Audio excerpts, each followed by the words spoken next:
Salam hörmətli tamaşaçılar, Kanadada yaşayan azərbaycanlıların həyatının ən maraqlı xəbərləri, mədəni tədbirlər və soydaşlarımızın fəaliyyətini işıqlandıran LTV Presents proqramı ilə yenidən qarşınızdayıq. Mən Fidan Əliyeva, sizi verilişimizi izləməyə dəvət edirəm. LTV təqdim edir. Omni televiziyasının efirində Azərbaycan dilində proqram. Kanadadakı Azərbaycanlıların səsi.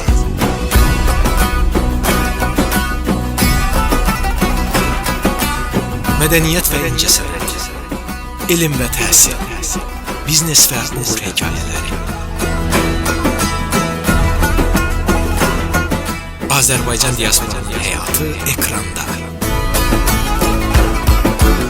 Asan yemək, söhbət zamanı, İngilis dilini öyrənirik rubrikaları, icma tədbirlərindən reportajlar. Azərbaycan mədəniyyəti Kanadada. Birlik, inkişaf, ilham, Azərbaycanın yaşadan ekranı.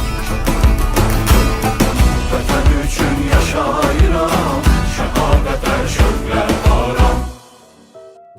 Azərbaycan dilini, tarixini və milli mədəni dəyərlərimizi gələcək nəsillərə sevdirərək öyrətmək xaricdə yaşayan soydaşlarımız qarşısında ən mühüm vəzifələrdən biridir. Kanada Azərbaycan evinin nəzdində fəaliyyət göstərən Mənim Azərbaycanım həftə sonu məktəbi növbəti tədris ilini uğurla başa vurub. Nizami Gəncəvinin irsinə həsr olunan tədbirdən hazırladığımız reportajı təqdim edirik.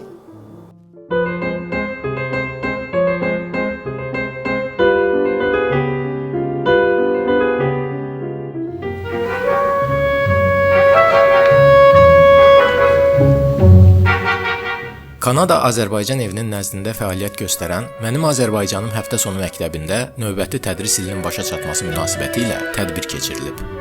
Tədbirdə Azərbaycanın Kanadadakı diplomatik nümayəndələrinin təmsilçiləri, şəhər rəsmiləri, müəllim heyəti, şagirdlər, valideynlər və icma nümayəndələri iştirak ediblər. Çıxışlarda vurğulanıb ki, məktəbin əsas məqsədi uşaqlara təkcə Azərbaycan dilini öyrətmək deyil, həm də milli mədəni irsimizi, adət-ənənələrimizi və mənəvi dəyərlərimizi gələcək nəsillərə ötürməkdir. Bildirilib ki, məktəb fəaliyyət göstərdiyi müddətdə həm tədris, həm müxtəlif multikultural tədbirlərdə fəal iştirakı ilə Azərbaycanın zəngin mədəniyyətinin Kanadada tanınılmasına mühüm töhfə verib. Bu il tədris ilinin yekun tədbiri dahi Azərbaycan şairi və mütəfəkkiri Nizami Gəncəvinin irsinə həsr olunub. Şagirdlər böyük həvəslə Nizami Gəncəvinin əsərlərindən hazırlanmış səhnəcikləri, eləcə də Azərbaycan xalq nağılı əsasında hazırladıkları tamaşanı təqdim ediblər. Tədbirin bədii hissəsində məktəbin rəqs qrupunun ifasında milli rəqslər nümayiş etdirilib və tədbir iştirakçılarına yadda qalan anlar yaşadılıb.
Sonda tədris ilini uğurla başa vuran şagirdlərə sertifikatlar təqdim olunub. Onların gələcək uğurlarına xoş arzular ifadə edilib. Beləliklə mənim Azərbaycanım həftə sonu məktəbi artıq bir neçə ildir ki, Kanadada böyüyən azərbaycanlı uşaqlar üçün təkcə təhsil ocağı deyil, həm də milli kimliyin, ana dilinin və mədəni irsimizin yaşadıldığı bir mərkəzə çevrilib. Bu gün burada yetişən hər bir uşaq gələcəyin Azərbaycanını ürəyində daşıyan, öz köklərinə bağlı bir nəslin nümayəndəsi kimi formalaşır.